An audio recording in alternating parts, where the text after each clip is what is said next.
To you by Kia, official automotive partner of the NBA.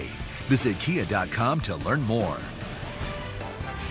I think we all got this one memorized by now. Giannis or Harden, Luka or Trey? Tune into the NBA Awards presented by Kia to see who will win the MVP and Rookie of the Year. Monday, June 24th at 9 Eastern on TNT. The Milwaukee Bucks were the NBA's highest scoring team in the regular season with 118 a night. They bettered that while lighting up the Pistons in round one. Then came the opener against Boston and a meager 90-point effort, their third lowest of the season. They rebounded to win the next two with 123 in each and lived in the paint in Game 3. In fact, all of Giannis Antetokounmpo's 32 points came in the paint or at the foul line. On Monday night, Boston looking for a way to control the Freak and even the series as we head to TD Garden for Game 4. Would this be a signature game for Kyrie Irving trying to tie the series, or would the Freak just dominate like he has been? And look at that. Oof. Ever since Game 1, they haven't been able to keep him out the paint. Al Horford and one. Boston's got the early lead. Marcus Smart makes his postseason debut after the oblique injury. That's the only shot he hit. He was 1 for 7. Well, you probably need your oblique trying to go at that man. Yeah, this was true. See, I don't have to worry about hurting an oblique. Jaylen Brown, I couldn't even find your oblique. I know, that's why you don't have to worry about hurting it. 18-6 run for the Bucks. Chris Middleton for 3. Boston up 49-47 at the half. All these guys in great shape don't hurt their oblique all the time. I never have to worry about that. Jason Tatum and one. Made the free throw. And here comes foul trouble on the Milwaukee side because the Freak gets his fourth. And surprisingly, once he went down, that's when they made the run. Yeah, Chris Middleton gets his fourth. Game tied at 59 at that point, and Milwaukee goes 21-13 with no Freak. I tell you what, man, this has been probably one of the best pickups to what nobody talk about. George Hill has been fantastic. Yeah, no doubt. And Connaughton came in. Connaughton. Hey, listen, he was great, but George Hill was great. Fantastic. There it is. I love Connaughton with the block, and he can get up. Yes, he can. Okay, Rex Chapman. Milwaukee 80-72 after 3. I tell you what, I can taste it. That's not fair. I can taste them chitlins right now at Perkins in Milwaukee. Oh my gosh! But the Freak had 17 in the fourth quarter. By Let's catch up on hot sauce, Chuck. We got to put hot sauce on them, brother. There's George Hill Shaq, again, and there's Chitlins on Chuck in Milwaukee. You and Kenny and Ernie. Yeah. It will be fun to see him in person. No question. 7-5 to 7 games. Oh, yes, it will. Want to see one more? If it happens. One more from Giannis? Oh, you want Boston? I'll bet you. There is. The human exclamation point. Man, this kid is great, too. He's a great person. Yeah. He wants to be the best, too. He does. 113-101. And Milwaukee, their 7th win and their 6th by double digits in these playoffs. Points in the paint, 66-44. They're 4-0 on the road, and now they're up 3-1. Here's Brad Stevens. The third quarter, Giannis and Middleton both had foul trouble. Yeah, that was killer. And Milwaukee built on the lead. Yep. I think their bench is just playing excellent. It's not bench versus bench versus starters, whatever you want to call it. Their bench comes in, they've had no drop-off. They've been excellent. Connaughton's been excellent. George Hill's been absolutely tremendous. You felt it kind of change and that they were maybe going to be able to, not only hold it tight but extend it. And we actually rode them a little bit longer. We're thinking about bringing them Chris or Giannis back, and that group just finished the quarter really well. Great teams and great players, they don't, when they find an opportunity like this, they don't, waste it. You got to take advantage of it. You got to close the game out, and that's what my mindset both games, but especially this game. When I step on the court, I got to do whatever it takes for my team to win. Giannis, it just, like you said, it's hard to find the words. What he does for our team, I think both ends of the court. He's so multifaceted, multidimensional. He's special, but he's very hungry. He wants more, and he's playing that way. 39-16 for Giannis in this one. And again, third quarter so pivotal. It has been in each game of this series. And you see the numbers there. And again tonight, Milwaukee outscores them by 10 in the third quarter, and they cruise home 113 to 101. So Shaq, Milwaukee got punched in the mouth in game one in their gym. They have won the next three. What are the chances they don't close it out at home in game five? I like their chances, unless they get cute and get happy and start, thinking about the Eastern Conference Final. But I don't see that. When I look at Giannis, I don't know who's in his ear, but this brother's serious. He wants to be the best. He comes out, he's prepared. After game one, he could have panicked a little bit, but he didn't.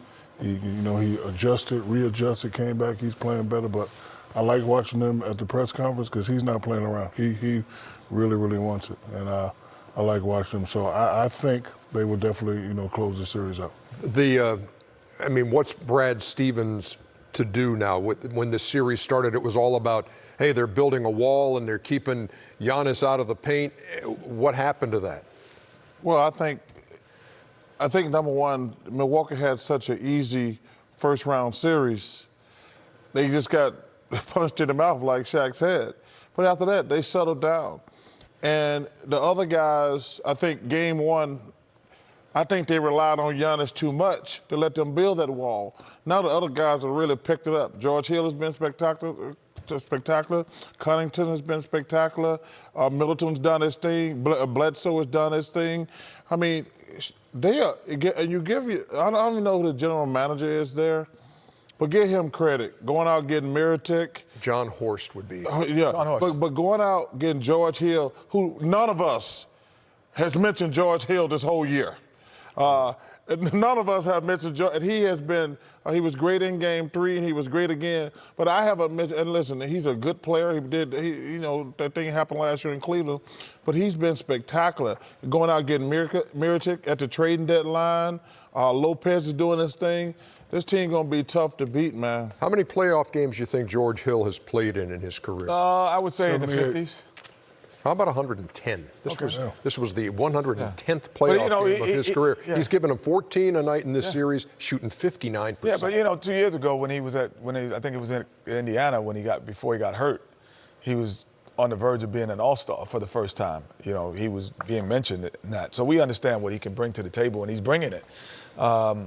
Same way we said what Rodney Hood could do, and then he's bringing it. Those guys were in inopportune times in their career when they were in Cleveland. But I will say this: the Boston Celtics. This is a pivotal game, not just this series, but in their franchise. They may have seen Kyrie Irving's last game there. No, that's what I'm saying. These next game, this is what he wanted. But right? this next game is going to dictate where things go and how things go in the future for the Boston Celtics. So it's more than just game five. Well, and I'm going to disagree with you. This thing's a wrap. And It's a wrap, but it's not a wrap. No. But I'm saying, it's number one, it's a wrap. Okay. But we said going into the series, Boston, you've asked, how many times did you ask me when Boston would lose five? Every time I've seen you. Yeah, you're like, has Boston finally got together?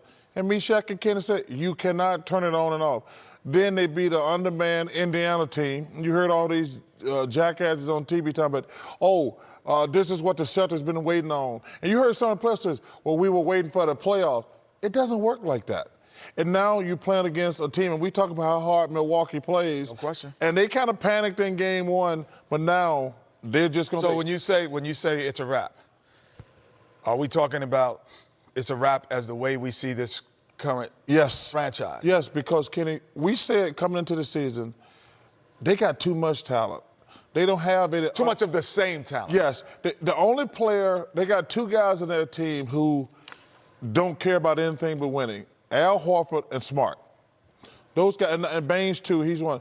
But all those other guys, Kyrie, Gordon Hayward, Jaylen Brown, Tatum, they're offensive players. And that's not a knock. But if the only thing you're going to bring to a team is offense, it's not going to work. And we said that at the beginning of the season. We said, who's on this team going to sacrifice? And they don't have sacrificable players. But it will work if you step up. You can't complain about not being the man, asked to be the man now that you are the man. You got to step up. This is the time you got to step up. I don't want to hear no excuse. I don't want to hear none of that. If you shoot 22 times, you better hit more than 7 shots in the playoffs. Seven for let me tell you 22. something. You asked for it. Shaq, and let me tell you something. Let me tell you something. We get up, me and you been superstars. We get all the credit and we get all the blame. All the blame. He wanted that I don't want to share the limelight with LeBron. Okay, I want my own up team. then. Now, this is the price you pay. That's the way it works. Yep. The people, I always tell people never say, man, Mark West didn't win the championship. They never said Ceballos didn't win the championship. And I love both of those guys. They said Charles Barkley didn't win the championship. That's the way it is. And that's what Kyrie, he says, I want to be my own man. And now you're your own man.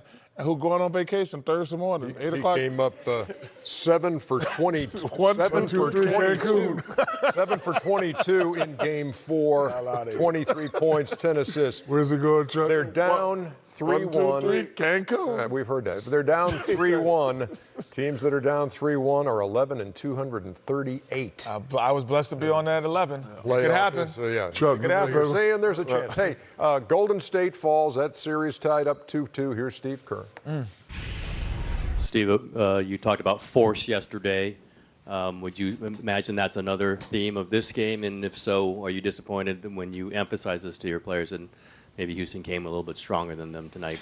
I thought we played plenty hard enough. But I think, force has to be accompanied by poise. And felt like we were in a rush offensively all night.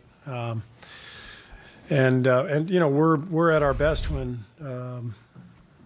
we got a bunch of playmakers out there and the ball's moving and we're attacking, but with the idea that we're going to get great shots. And I didn't think we got great shots for much of the night. I thought we were just in a rush to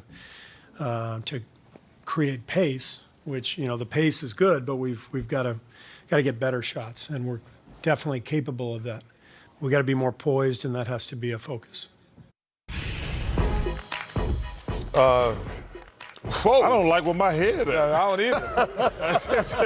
Hey, y'all better cut that out. I'm trying to figure this out. Listen, whoever do that, I don't get that one. Hey, I didn't get the one. I didn't get the one Alex did. That's from the mind of Alex Hoover. Yeah. It's not to be understood. You gotta stop that. It's just to be appreciated. We'll look ahead to Game 5 in Toronto. I don't know about that one, Alex. Hey, Alex, you better stop it up there.